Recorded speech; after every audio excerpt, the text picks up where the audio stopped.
I got to really look over at Ram and see him and go, oh, I can do that. And I like looking over at guys, knowing that they were cool and thinking I can be cool like you. And that's the example. When you truly have an idea in your head that, you know, you can go out there and do anything, you know, you have to remind yourself that this is an actual thing that actually happened. Like Becky was cheated on, right? That she wouldn't have been cheated on if I had been with her, right? That I would have brought everything to the table because that's what I bring to the table, right? If I didn't bring anything to the table, which I do, you know, and that being said, like, as well as going to these facilities and being poisoned and lied to and manipulated, like, a lot of the times it's a choice. You're not born into this day and age to poison people or lie to people or, you know, disrespect people. It's just something that you learn to do and you learn to live with it. And then you go, oh, I should never have treated you that way. I would never disrespect a kid because I just don't. I was born with manners. I'm a well-mannered guy. But then I watched a clip of this guy. I watched a clip of this guy go, never disrespect a man's kindness as a sign of weakness. That hits me, bro. And a lot of guys do. And I don't want any of these men to think that because I'm not rapping anymore or I'm walking away now that I will ever forget them. That I'm too big now. It will never happen. I could never forget about you. I could never change the way how you've impacted my life. For good or for worse, it's all elevation, right? You didn't have to disrespect me. You could have gone, oh, bro, I just don't want to talk to you today. Can you just let me have my space, please? Men need it, right? Men need personal space. Women don't, because women love attention, but men are different. Men just need space. They need to be able to perform. They need to be able to be mechanics, right? They just need that. So that's what I've learned from these shows, these movies, these characters, these people, right? Everybody in this day and age that I know plays the character, but me, I'm not. You think that I'm playing that confused fella, or the confused fella right now? No. I'm me right now. I've always been. It's always been a fraction or a percentage of me. But I'm still me. I still respect you. I still acknowledge you. I still love you, right? I still appreciate you, right? Even though you're a difficult person to work with at times, I still see you, right, on that level and more. But guys just put themselves down. I'm done. I'm done. I don't want to be here no more. I'm just sick of universal credit benefits, job centers. I'm so sick of people saying that you need to go off and do this, you need to go off and do that. I'm so sick of people going, get a flat, live independently, suffer in silence, and that's your life. And I go, no, it's not. I could have had more growing up. I could have had the confidence I would have had today, but it didn't happen because I was a slave in the matrix. And I was the only person that tried to fight it. I will never apologize. And like I quoted, it's not genetics. It's not generational. It's a choice.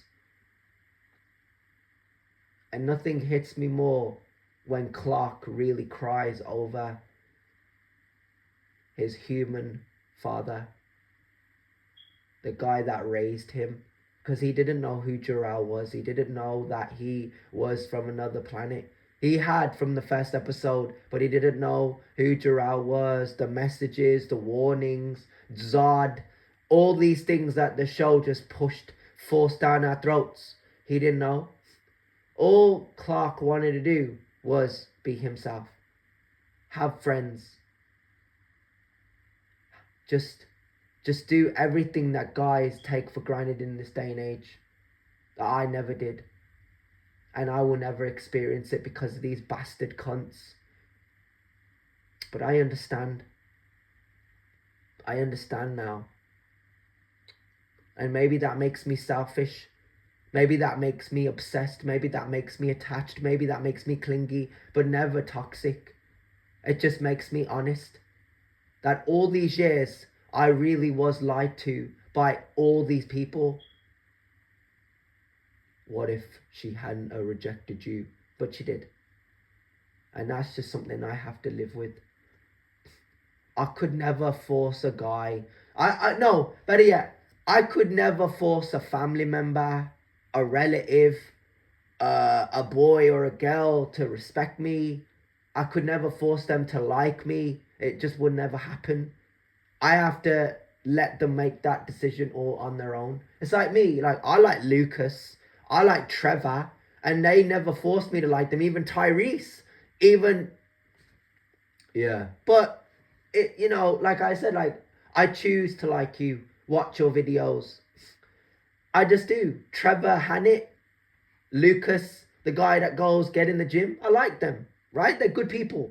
Right? And they do what they do because they want to motivate you. And what do? You're just walking around your house playing the moody, angry, violent, like, nah, like, I hate Wolverhampton. And I've been living in this place like a prisoner since the day I was born. I'm a prisoner in this life. I'm not free to make my own decisions. I'm not free to do what I want to do. Even when I walk and get food, I'm spending money. But for what reason? All these influencers go, why do you buy this food? Why do you drink these drinks? Why do you drink these teas and coffees and hot chocolates and lattes and this and that? What? Why? Why do you do it? Why do you buy those games? Why do you play those games? Why do you watch these shows? Why do you invest so much time into these characters? Why? It's a choice. Yeah, they're asking you a question. Before I followed Rob Kaczynski, yes, I used to watch Sean Slater videos, clips a lot. Right now I'm following him. He's one incredible, fantastic, extraordinary talent. Right, he's just a talented person. Like, I saw him. He went up against Dino and Phil, and he had a character and a way of thinking. But the point I'm trying to make here is, he was the kind of guy that really showed you, to be careful and be aware. And I think this is a thing with him. Sean Slater really did. He really did, like, I mean, you have to play the clips, but it was the kind of portrayal. Like, you go around and you're winding people up. That's what I like. Like, he's not gonna ever be wound up. He's gonna wind people up. And that was, I don't know, like, it's so cringy and so funny. Like, it was such a long time ago. Like, when they did that Christmas episode and Max and Stacy's affair was revealed, and he was just there and Bradley was next to him, and I go, uh-oh. And then Bradley, his character, he had a couple more years on the show, and then, he was written off. But, like, he had time to shine, like everyone else. Max and Jack and Derek as well. One extraordinary actor.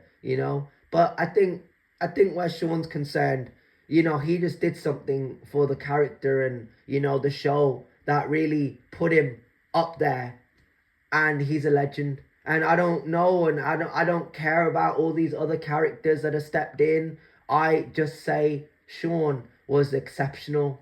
And the fact that he was able to do that, the fact that he was able to play that character, there hasn't been a performance since. So I just really wanted to make this video, and I don't know if I want to make any more. I've got to get through the others I've recorded.